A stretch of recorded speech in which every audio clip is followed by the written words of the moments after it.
Hey guys, Dr. Morse, Injury Experts. So we are heading into week 16. It begins tonight with Denver and the Chargers.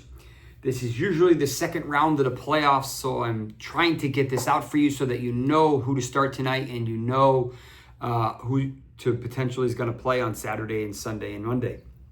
There's a ton of injuries.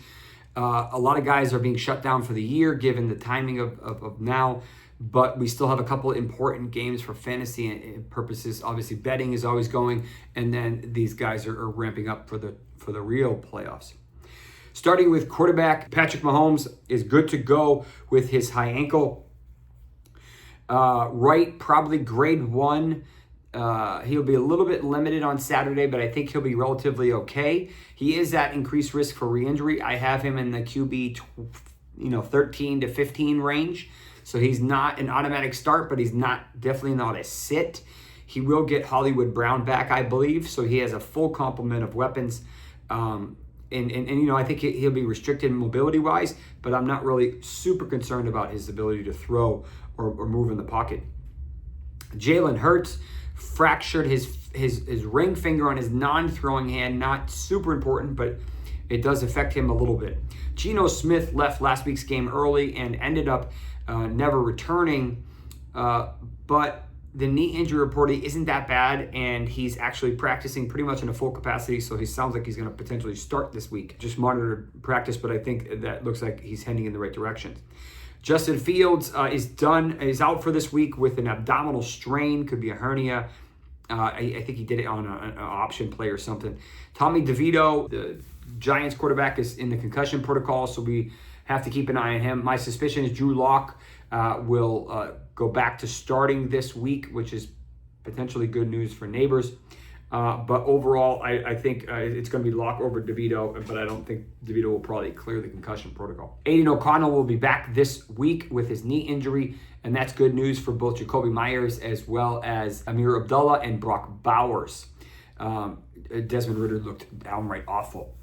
Derek Carr, probably done for the year with that non-throwing hand fracture. He's cleared the concussion protocol. Justin Herbert is going to be limited tonight with his high ankle sprain, but he is going to play through it like he usually does. He will be a little bit limited in terms of mobility. Will Levis, it sounds like he's being benched for Mason Rudolph, so that that re-injuring to his AC sprain, his throwing shoulder, might be coming back to bite him, but he's got other issues as well. Bo Nix will be fine with his mild back injury. Brock Purdy continues to mildly deal with that shoulder injury. Now, heading into running backs, unfortunately, Nick Chubb is done for the season with a foot fracture, unknown if he needs surgery. David Montgomery also done for at least the fantasy playoffs. They just announced about 5 minutes ago that he does not need season-ending surgery. He's going to try to rehab it, which tells me that this is likely a grade 2 MCL sprain, as opposed to a 3, which would mean these are in 2 pieces. The meniscus is likely involved. These are usually more 6 to 8 week injuries than 3 to 4 week injuries. We will see Gibbs and probably some of the other guys try to pick up the slack, but the good news is potentially if they make a run deep into the playoffs, he could return. As far as some of the other guys, Isaac Gorendo unfortunately suffered a hamstring strain and he is out this week, so Patrick Taylor, you are next in line after losing both Mason as well as Christian McCaffrey. Alvin Kamara's groin/hip injury could end his season. It sounds like it's definitely going to not play week 16. We'll have to see about next week, but Kendre Miller is going to be the start this week.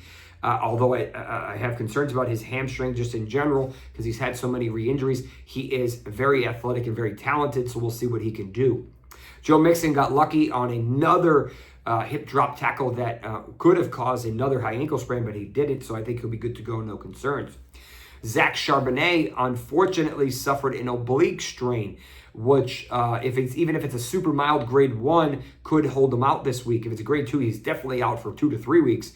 Several guys have had this earlier in the season. Most of them miss at least a week. Some of them miss 2 weeks. These are the muscles that are responsible for twisting and rotating. Tony Pollard re-injured that ankle again. From what I've heard, they didn't confirm that it was the same ankle, but my suspicion is it is.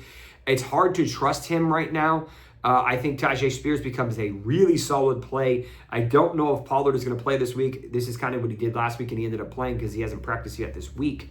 Trey Benson with an ankle injury. I don't know if it's a high ankle, but he did not practice yet this week.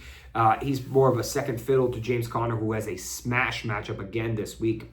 Jaleel McLaughlin is out tonight with a back injury, I believe it is. Braylon Allen is probably going to potentially suit up this week, but Breece Hall is off the injury report with his knee, so Braylon Allen is pretty much irrelevant right now.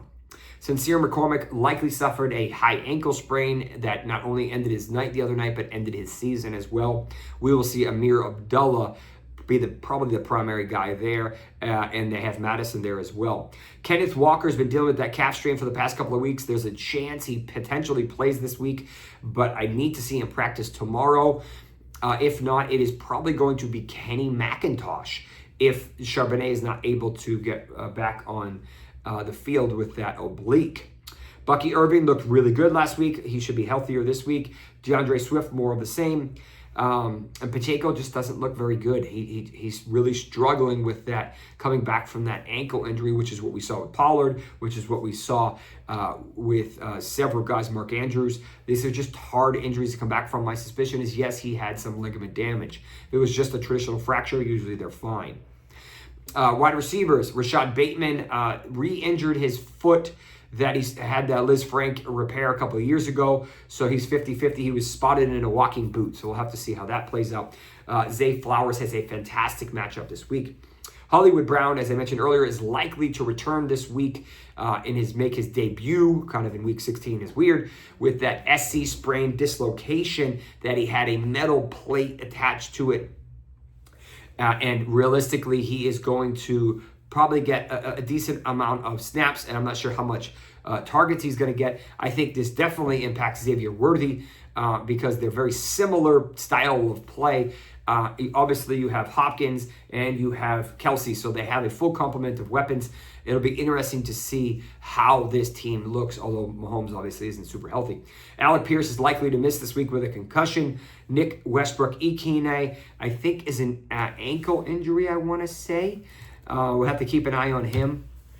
Grant Dubose is more of a special teamer from Miami, is season ending with a neck injury, hopefully nothing serious, and likely a concussion. Jalen Waddle with probably an MCL sprain. Sounds like he got lucky, but I don't think he's going to be able to play this week. He's back-to-back do not practices. Xavier Legette for the Carolina Panthers with a groin strain, probably going to miss this week. That's going to lead to Adam Thielen and Coker being the primary options. Curtis Samuel, not really relevant, but he is dealing with a shoulder injury. Could be an AC sprain, could be a dislocation. Either way, we'll have to keep an eye on him. Ladd McConkey should be good to go with a combo of his knee and shoulder injury tonight. Despite being up against a very tough defense, he eats man coverage alive, so I am going to start him. Jamar Chase will be fine with his ankle. That's more of an anomaly. T. Higgins popped up today with an injury to his knee. We'll have to keep an eye if this is serious or if this is just rest. I'm not ready to freak out on that one yet. Mike Evans continues to look incredible. He'll be good to go for this week. As far as George Pickens, he is dealing with that grade 2 hamstring strain and he is out. As far as the Chicago wide receivers, they're all a little banged up, but they all will play. We just haven't had consistent passing from Caleb Williams. Josh Downs looked okay last week. Hopefully he's a little better this week. Tyreek Hill hasn't had a 30-yard receiving pass since week 1, which is pretty bananas. Cedric Tillman could potentially clear the protocol tomorrow, although DTR is throwing to him and not Jameis Winston. Finishing up strong with tight ends, Zach Ertz probably going to miss this week with a concussion. Cade Otton popped up with a knee injury, so we're going to have to monitor that closely. David Njoku may play this week, but I probably not with his hamstring strain. If he does play, I have concerns about him anyway, so be careful with him. Will Dissly is out tonight with his shoulder injury. Dalton Kincaid looked okay last week. I expect him to be better this week as he comes back from that PCL. And Dallas Goedert was placed on short-term, basically season-ending IR a couple weeks ago. So that's what I have for you. There's a couple of guys that may be added late. A.J. Brown, we'll have to see what's going on with him. I think it's just more rest, but we'll have to keep an eye and see if that ankle is actually injured or not. But I don't have super concerns. I think he'll probably be fine. But I'll post a separate video if there's any changes. If you like the video, do me a favor, smash a thumbs up, subscribe, check out some of the other content we have, YouTube, TikTok, injuryexperts.com. And thank you for the support all year. Good luck in your matchups in week 16 and raise that trophy. If you do, love to see your squad when you do. Thank you much. Take care.